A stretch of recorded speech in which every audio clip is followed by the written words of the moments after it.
On a tous des projets que l'on souhaite voir aboutir. Chacun d'entre nous a sa propre définition de la réussite, mais une chose est sûre, peu importe le projet, le but est de franchir la ligne d'arrivée. La probabilité de l'atteindre dépend avant tout de l'état d'esprit et du comportement qui en découle. Avoir de l'imagination, c'est bien pour les scénaristes d'Hollywood, mais pour la plupart d'entre nous, l'impact diffère sur notre façon d'appréhender l'avenir.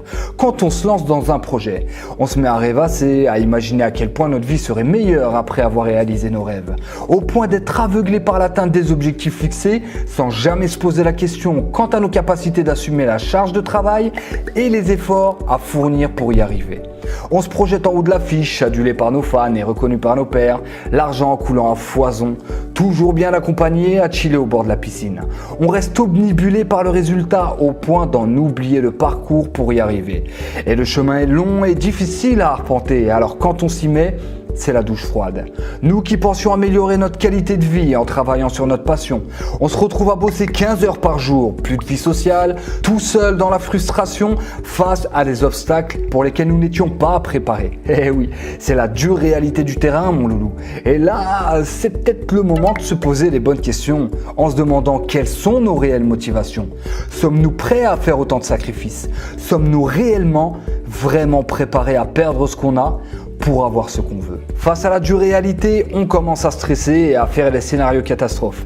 Des prédictions qui par définition sont erronées car elles sont basées uniquement sur nos peurs les plus profondes. La peur de l'échec, de se ridiculiser et de finir sur la paille. C'est tout ce qui nous paralyse. Ce qui nous paraissait à notre portée devient alors impossible à atteindre. Alors on décide de se préparer du mieux possible pour devenir un expert dans notre domaine. Une boulimie intellectuelle qui nous pousse à accumuler trop de contenu, sans prendre le temps de digérer l'information pour la tester ensuite. Ce qui renforce l'inertie et rend le passage à l'action très douloureux. Mais quelles sont les connaissances les plus pertinentes ? Le savoir ou l'expérience? Parce que lire des livres et philosopher, c'est bien, ça nous donne l'impression d'être intelligent. Mais connaître les subtilités du foot nous aidera pas à marquer les buts si on reste sur le banc de touche. Car la motivation reste éphémère, c'est l'étincelle qui sert à allumer la flamme. Mais que doit-on faire pour garder le feu sacré dans la durée?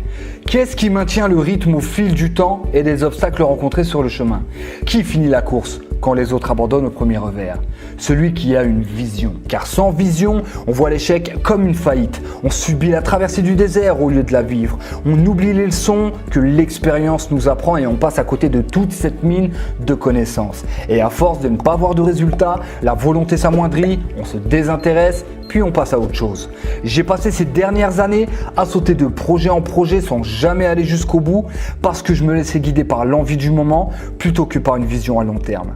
Je perdais mon temps à regarder mes pieds en comptant le nombre de pas qui me séparaient de l'horizon sans jamais me demander si je prenais la bonne direction. Ce sont jamais les plus intelligents ou les mieux équipés qui réussissent. Ce sont les plus téméraires et les plus réguliers. En conclusion, n'oubliez pas que l'échec est la norme et que la réussite est l'exception. Alors, soyons exceptionnels.